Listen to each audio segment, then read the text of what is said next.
इस कहानी की शुरुआत में हमें ब्रूस को दिखाया जाता है जो पिछले काफी महीनों से छिपकर ब्राजील के एक शहर रोशिला फावेला में रह रहा होता है और उसने पिछले 158 दिनों से कोई भी हरकत नहीं की थी क्योंकि वो अपने गुस्से को कंट्रोल करने के लिए ट्रेनिंग ले रहा था और अब वो इसमें काफी हद तक कामयाब भी हो गया था। फिर वो अपने काम पर चला जाता है क्योंकि ब्रूस एक सोडा कंपनी में काम किया करता था। ब्रूस अपना काम कर रहा होता है कि तभी बॉस उसे ऊपर बुलाता है क्योंकि वहाँ मशीन का एक कंट्रोलर खराब हो गया था। ब्रूस उस कंट्रोलर को ठीक करता है लेकिन तभी उसे कंट्रोलर की वजह से चोट लग जाती है और उसके ब्लड की ड्रॉप नीचे गिर जाती है। ये देखकर ब्रूस काफी घबरा जाता है क्योंकि हल्क होने की वजह से उसकी बॉडी का ब्लड बहुत ही खतरनाक होता है, इसीलिए वो सारी मशीनों को ऑफ करवा देता है और उस ब्लड को साफ करके अपने गाँव पर गम लगा लेता है ताकि उसका ब्लड और कहीं ना लगे। फिर मशीन को वापस ऑन कर दिया जाता है और ब्रूस अपना काम करने लग जाता है। लेकिन तभी हमें वहाँ दिखाया जाता है कि ब्रूस की ब्लड की एक ड्रॉप एक बोतल में गिर गई थी और फिर वो ब्लड सोडे में पूरी तरीके से घुल जाता है और उसे पैक करके यूएसए भेज दिया जाता है। वहीं फिर जब ब्रूस अपने घर लौट रहा होता है तब वो एक आदमी से मिलता है क्योंकि उसने उससे एक खास तरह का फूल मंगवाया था। ब्रूस वो फूल देखकर बहुत खुश होता है और उसे थैंक्स कहकर घर आ जाता है जहाँ वो अपना लैपटॉप निकालता है और एक मिस्टर ब्लू नाम के शख्स से बात करता है जो उसे कहता है कि तुम्हें उस फूल की और बड़ी खुराक लेनी होगी जिससे हो सकता है कि तुम में से हल्की की पावर चली जाए। फिर ब्रूस उस फूल के छोटे छोटे टुकड़े करता है और उससे एक सीरम बना लेता है। फिर वो अपने ब्लड का एक सैंपल लेकर उस सीरम में मिक्स कर देता है और उसे माइक्रोस्कोप से देखता है लेकिन वो सीरम सही से असर नहीं कर पाती और इस बार भी वो फेल हो जाता है। फिर वो इसके बारे में मिस्टर ब्लू को चेट करता है तो मिस्टर ब्लू से अपने ब्लड का एक सैंपल भेजने को कहते हैं। ब्रूस अपने ब्लड का एक सैंपल लेता है और उसे मिस्टर ब्लू को पार्सल कर देता है। वहीं फिर हमें एक आदमी को दिखाया जाता है जो उस सोडे की ड्रिंक को पी लेता है जिसमें ब्रूस का ब्लड था और उस पर गामा का बहुत बुरा असर होता है। इस बात का पता जनरल रोज को चल जाता है कि सोडे की बोतल की वजह से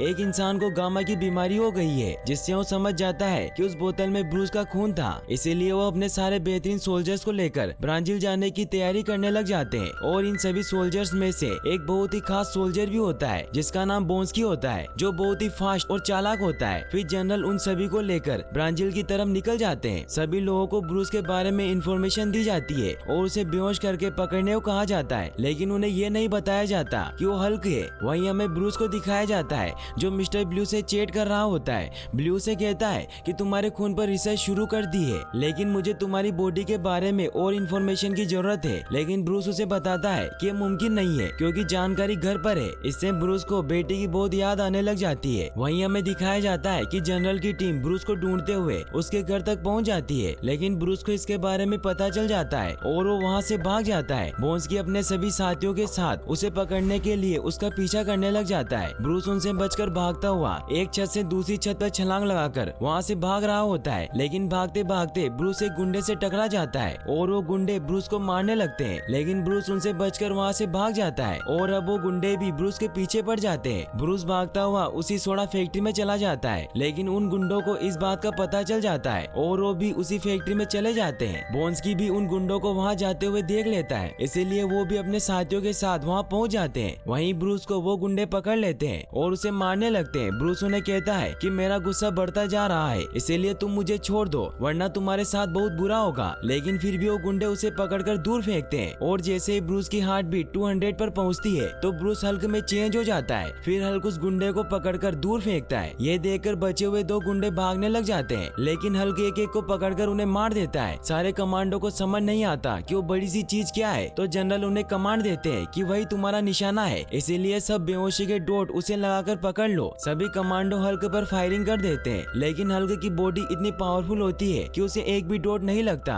हल्क गुस्सा होकर एक एक करके सभी कमांडो को मारने लग जाता है। अब सभी कमांडो को कुछ दूसरा रास्ता नजर नहीं आता इसीलिए वो हल्क पर गोलियों और बम से हमला करते हैं लेकिन हल्क को कुछ नहीं होता और वो बड़े से कंटेनर से उन पर हमला करता है जिससे सारे कमांडो मर जाते हैं और अब सिर्फ बोन्स्की जिंदा बचता है जो हल्क पर फायरिंग करता है। ये देख हल्क एक ट्रक को उठाकर उसके ऊपर फेंकता है जिससे वहाँ बहुत बड़ा ब्लास्ट होता है लेकिन बोन्स्की किसी तरह वहाँ अपने आप को बचा लेता है और फिर हल्क वहाँ से भागकर चला जाता है। वहीं बोन्स्की वापस आकर जनरल को ब्रूस का बैग देता है जिसमें लैपटॉप के साथ साथ बेटी की तस्वीर भी होती है। बोन्स्की जनरल को कहता है कि हो सकता है कि ये लड़की ब्रूस की साथी हो तो जनरल उसे कहता है कि वो अब उसकी कोई नहीं है इसीलिए वो अब अकेला है। तो बोन्स्की जनरल को कहता है कि वो अकेला नहीं था, हम उसे पकड़ने ही वाले थे लेकिन तभी हमारे सामने वो ग्रीन क्रिएचर आ गया जो बहुत ही खतरनाक था और उसने एक ट्रक को उठाकर ऐसे फेंका जैसे फुटबॉल बोलो, और ऐसी खतरनाक चीज मैंने आज तक कभी नहीं देखी। तो जनरल उसे बताते हैं कि वो ब्रूस ही था। फिर वो उसे सामान उठाकर वापस चलने की तैयारी करने को कहते हैं। वहीं फिर हमें जंगल में ब्रूस को दिखाया जाता है जो जंगल में बेहोश पड़ा हुआ होता है। ब्रूस की जब आँख खुलती है तो वहाँ से निकलने लगता है और तभी उसे वहाँ एक ट्रक आता हुआ नजर आता है और वो उस ट्रक ड्राइवर से हेल्प मांगता है। ड्राइवर उसे बताता है कि तुम ग्वाटेमाला में हो और मैं अगले टाउन की तरफ जा रहा हूँ, इसलिए मैं तुम्हें वहाँ छोड़ सकता हूँ। फिर ब्रूस उसके ट्रक में बैठ जाता है। ब्रूस अगले टाउन में पहुंचकर अपने लिए कपड़े खरीदता है। वहीं फिर हमें जनरल और बोंस्की को दिखाया जाता है जहाँ जनरल बोंस्की को सब कुछ बताते हैं कि तुम जानते होंगे कि हमारा एक वेपन डेवलपमेंट प्रोग्राम चल रहा है, लेकिन दूसरे विश्व युद्ध में उन्होंने एक प्रोग्राम शुरू किया था जो क्या आपने कहा था कि वो हथियार पर काम नहीं कर रहा था, लेकिन आप कुछ कह रहे थे। तो जनरल उसे बताते हैं कि हमने एक सीरम बनाया था जिसमें काफी शक्तियाँ थी। तो बोंस्की उन्हें कहता है कि अगर मैं आज से 10 साल पहले उस सीरम को अपने शरीर में डाल सकता तो मैं भी एक दानव बन सकता था। तो जनरल उसे कहते हैं कि शायद इसमें मैं तुम्हारी कुछ मदद कर सकता हूँ। वहीं फिर हमें वर्जीनिया में कल्वर यूनिवर्सिटी को दिखाया जाता है जहाँ ब्रूस डाटा को हासिल करने के लिए यूनिवर्सिटी में जाने की तैयारी कर रहा होता है, लेकिन गार्ड के होने की वजह से वो अंदर नहीं जा पाता। वहीं जब ब्रूस कल्वर यूनिवर्सिटी में साइंटिस्ट की लिस्ट देखता है तो उसे पता चलता है कि डॉक्टर रोज भी इसी यूनिवर्सिटी में काम करती है, लेकिन जब वो वहाँ बेटी को किसी दूसरे इंसान के साथ देखता है तो उसे बहुत बुरा लगता है क्योंकि उससे प्यार करता था। फिर ब्रूस स्टेन की पिज्जा शॉप पर जाता है जहाँ वो और बेटी अक्सर फिर अगले दिन ब्रूस पिज्जा डिलीवरी बॉय बनकर यूनिवर्सिटी जाता है ताकि वो वहाँ इन्फॉर्मेशन हासिल कर सके। ब्रूस गार्ड को एक पिज्जा का लालच देकर ऊपर चला जाता है जहाँ जब वो लैब में इन्फॉर्मेशन निकालने की कोशिश करता है तो उसे पता चलता है कि सारे डेटा को मिटा दिया गया है। फिर वो मिस्टर ब्लू से कांटेक्ट करता है और उसे बताता है कि सारा डेटा गायब है, इसीलिए मुझे अब भागते रहना होगा। वहीं फिर ब्रूस घर आकर अपना सामान पैक कर लेता है ताकि वो वहाँ से निकल सके। तभी हमें दिखाया जाता है कि बेटी अपने नए बॉयफ्रेंड के साथ स्टेन की शॉप में आती है और तभी वहाँ ब्रूस भी बाहर आता है, लेकिन बेटी उसे देख लेती है। यह देखकर ब्रूस वहाँ से भाग जाता है।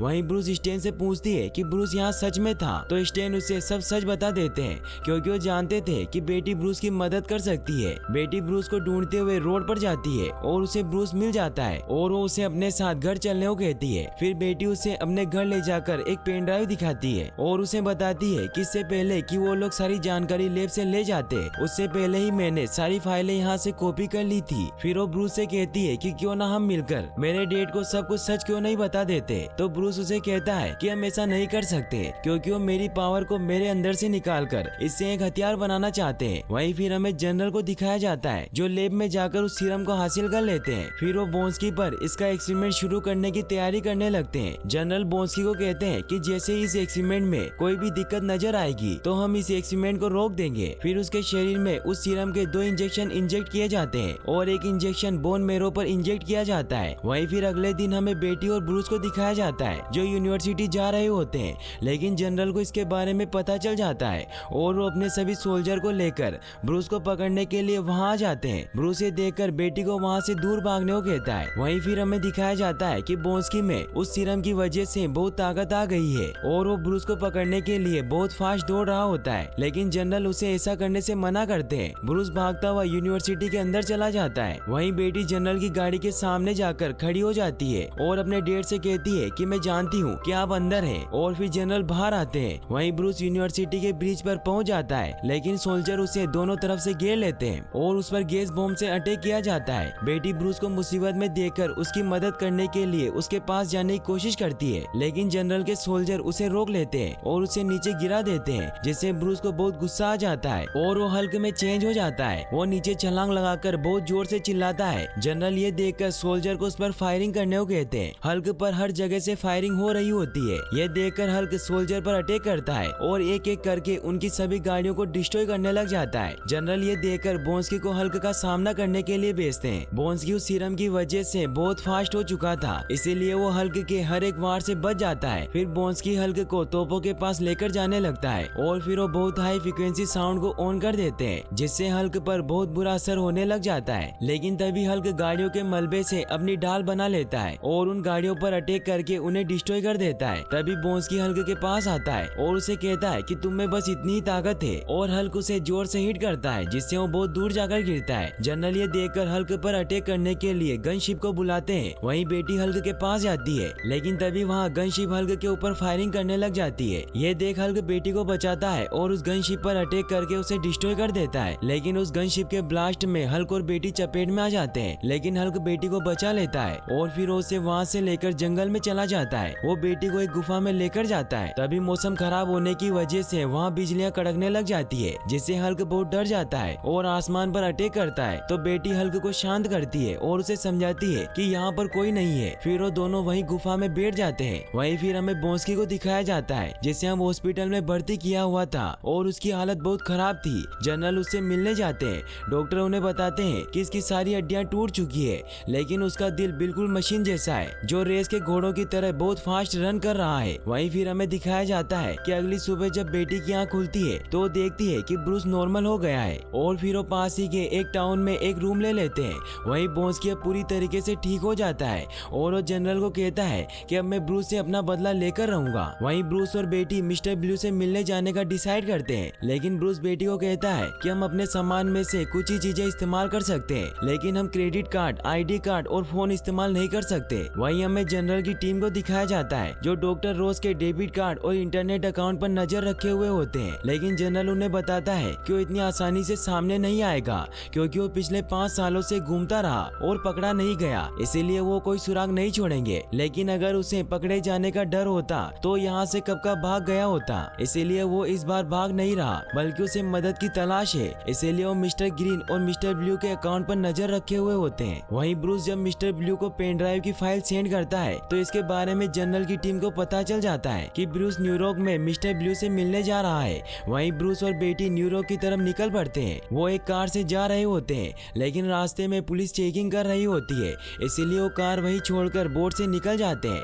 वहीं फिर वो यूनिवर्सिटी जाकर डॉक्टर स्टन से मिलते हैं, क्योंकि डॉक्टर स्टन ही मिस्टर ब्लू होते हैं। स्टन मिस्टर ग्रीन से मिलकर बहुत खुश होते हैं। फिर वो ब्रूस से कहते हैं कि अगर हम ये एक्सपेरिमेंट शुरू कर दें और सब कुछ सही भी हो जाए तो क्या ये सही इलाज होगा, और अगर इस एक्सपेरिमेंट में जरा सी भी गलती हो गई तो तुम्हारी मौत भी हो सकती है। लेकिन ब्रूस उसे कहता है कि हमें करना ही होगा। वहीं हमें जनरल की आर्मी को दिखाया जाता है, जो ब्रूस को पकड़ने के लिए न्यूयॉर्क की तरफ निकल जाती है। वहीं हमें डॉक्टर स्टन को दिखाया जाता है, जो ब्रूस पर इस एक्सपेरिमेंट को स्टार्ट कर देते हैं। वो डायलिसिस मशीन को स्टार्ट कर देते हैं ताकि ब्रूस के खून में एंटीडोट मिल सके, और फिर वो ब्रूस को इलेक्ट्रिक शॉक देते हैं ताकि वो हल्क में चेंज हो जाए। शॉक लगते ही ब्रूस हल्क में चेंज हो जाता है और वो बहुत बेकाबू हो जाता है, जहाँ बेटी उसे शांत करती है और वो स्टन को एंटीडोट मिलाने को कहती है, जिससे ब्रूस नॉर्मल हो जाता है। इसका मतलब ये होता है कि उन्होंने हल्क का एंटीडोट बना लिया था। वहीं अब पूरी आर्मी स्टन की लैब के बाहर पहुंच जाती है। स्टन ब्रूस को बताता है कि मैंने तुम्हारे खून से बहुत सारा खून बनाया है और इस गामा टेक्निक से हम लोगों का इलाज कर सकते हैं और बीमारियां इंसान को छू तक नहीं पाएगी। तो ब्रूस उसे कहता है कि हम ये सब नष्ट कर देंगे, क्योंकि ये बहुत ही खतरनाक है और इस पर काबू पाना बहुत ही मुश्किल है और मिलिट्री इसको हथियार बनाना चाहती है, इसीलिए अगर इसके बारे में जनरल को पता चल गया तो बहुत बुरा हो सकता है। तभी वहाँ ब्रूस पर बेहोशी का इंजेक्शन लगा दिया जाता है। तभी वहाँ बोंस्की भी आ जाता है और उसे बहुत गुस्सा आता है और वो कहता है कि हल्क कहाँ है। फिर वो उसे बेहोश कर देता है। फिर जनरल उसे अपने साथ लेकर जाता है। वहीं एक लेडी ऑफिसर स्टन से पूछताछ कर रही होती है। वो उसे कहती है कि तुम हल्क जैसे और भी बना सकते हो, लेकिन स्टन उसे कहता है कि वो एक हादसा था, हमें इसे और बेहतर करना होगा। तभी बोंस्की वहाँ आकर उसे मार देता है और स्टन को धमकाता है कि तुम्हें बुरा असर हो सकता है, लेकिन बोंस्की गर्दन पकड़कर उसे हवा में ऊपर उठा देता है, जिससे स्टन को उसकी बात माननी पड़ती है और वो बोंस्की के अंदर ब्रूस का खून मिला देता है, जिससे बोंस्की एक बहुत ही खतरनाक क्रिएचर बन जाता है, क्योंकि उसमें पहले से बहुत सारे सीरम को डाला हुआ था। बोंस्की बाहर आकर हर जगह तबाही मचाने लग जाता है। सारे कमांडो जनरल को कांटेक्ट करके बताते हैं कि एक अजीब सा क्रिएचर सिटी में आ गया है और हर जगह तबाही मचा रहा है। तो जनरल बहुत परेशान होते हैं, क्योंकि ब्रूस तो वही होता है। ये सुनकर जनरल हेलीकॉप्टर को वापस ले जाने को कहते हैं और फिर जनरल वीडियो कॉल से नीचे का सारा नजारा देखते हैं। तो जनरल देखते ही समझ जाते हैं कि वो बोंस्की है। ब्रूस उन्हें कहता है कि ये सब आपकी वजह से ही हो रहा है। वहीं सिटी में बोंस्की हर जगह तबाही मचा रहा होता है और सभी लोगों को मार रहा होता है। ये देखकर जनरल को अपनी गलती का एहसास हो जाता है, लेकिन ब्रूस उन्हें कहता है कि अब मुझे ही उसे रोकना होगा। फिर वो हेलीकॉप्टर का पीछे का दरवाजा खुलवाता है, लेकिन बेटी उसे नीचे जाने से मना करती है और उसे कहती है कि अगर तुम हल्क में चेंज नहीं हुए तो क्या होगा। तो ब्रूस उसे कहता है कि मुझे कोशिश तो करनी होगी, और फिर वो नीचे कूद जाता है और वो जमीन से टकराकर अंदर चला जाता है और बेटी को लगता है कि वो मर गया है, लेकिन तभी पता चलता है कि ब्रूस हल्क में चेंज हो गया था और फिर वो बाहर आ जाता है। वो बोंस्की को ललकारता है। उन दोनों में फाइट स्टार्ट होती है, लेकिन बोंस्की बहुत ताकतवर होता है, इसीलिए वो हल्क को बहुत मारता है और उसे दूर फेंकता है। यह देखकर जनरल कमांडो को हल्क की मदद करने को कहता है और फिर वो मशीन गन से बोंस्की पर फायर करने लग जाते हैं। हल्क भी ये देख लेता है और वो भी बिल्डिंग पर चढ़ने लग जाता है। तभी हल्क देखता है कि बोंस्की उस हेलीकॉप्टर पर वार करने वाला होता है, तो हल्क बेटी को बचाने के लिए बोंस्की पर अटैक करता है और उसे हेलीकॉप्टर को डिस्ट्रॉय करने से रोक लेता है। लेकिन वो दोनों हेलीकॉप्टर से लटक जाते हैं, लेकिन अभी भी उन दोनों में फाइट होती है, जिससे उस हेलीकॉप्टर का बैलेंस बिगड़ने लग जाता है और वो हेलीकॉप्टर नीचे क्रैश कर जाता है और बोंस्की हेलीकॉप्टर के नीचे दब जाता है। वहीं बेटी और जनरल भी इस हादसे में सेफली बच जाते हैं, लेकिन अभी भी वो हेलीकॉप्टर में ही होते हैं। तभी बोंस्की बाहर आ जाता है और वो हल्क पर अटैक करके उसे इंजर्ड करने लग जाता है और बोंस्की उसे कहता है कि अब तुम देखो कि तुम्हारा प्यार किस तरह से मरता है, क्योंकि क्रैश होने की वजह से वो हेलीकॉप्टर कुछ ही देर में ब्लास्ट होने वाला होता है। यह देखकर हल्क को बहुत गुस्सा आता है और वो बोंस्की को दूर फेंकता है और अपने हाथ की पावर से हेलीकॉप्टर में लगी आग को बुझा देता है। लेकिन तभी बोंस्की उस पर पीछे से हमला कर देता है, जिससे हल्क दूर जाकर गिरता है। बोंस्की बेटी और जनरल पर वार करके उन्हें मारने लगता है। यह देखकर हल्क जोर से अपने हाथ को जमीन पर मारता है, जिससे बोंस्की के नीचे की जमीन टूट जाती है और वो नीचे गिर जाता है। हल्क चेन से बोंस्की का गला पकड़ लेता है और उसे इंजर्ड कर देता है। हल्क उसे बहुत मारता है, जिससे बोंस्की की हालत काफी ज्यादा खराब हो जाती है और वो वहीं बेहोश हो जाता है। और फिर हल्क उसकी चेस्ट पर पाँव रखकर बहुत जोर से चिल्लाता है और अब जनरल भी समझ जाता है कि वो ब्रूस को लेकर कितना गलत था और वो अपने सोल्जर को ब्रूस पर अटैक करने से रोक लेता है। लेकिन तभी वहाँ पुलिस हल्क को पकड़ने के लिए आ जाती है और हल्क बेटी को अलविदा कहकर वहाँ से भाग जाता है। वहीं फिर हमें दिखाया जाता है कि बेटी ब्रूस को बहुत मिस कर रही होती है। वहीं हमें ब्रूस को दिखाया जाता है जो ब्रिटिश कोलंबिया में सबसे छिपकर रह रहा होता है। वहीं फिर हमें एक बार में जनरल को दिखाया जाता है, जहाँ टोनी स्टार्क जनरल से मिलने आते हैं और उन्हें कहते हैं कि सुपर सोल्जर प्रोग्राम को रद्द कर दिया है और मेरा हमेशा से मानना है कि हथियार ज्यादा भरोसेमंद होते हैं। फिर वो जनरल को कहता है कि अगर हम खुद की एक टीम बनाए तो कैसा होगा, और यहीं पर ये मूवी एंड हो जाती है। और गाइस, अगर आपने अभी तक हल्क मूवी का फर्स्ट पार्ट नहीं देखा है तो डिस्क्रिप्शन में दी गई लिंक्स पर क्लिक करके वॉच कर सकते हैं। और वीडियो को लाइक और चैनल को सब्सक्राइब करने के लिए आपका तहे दिल से शुक्रिया। Thanks for watching.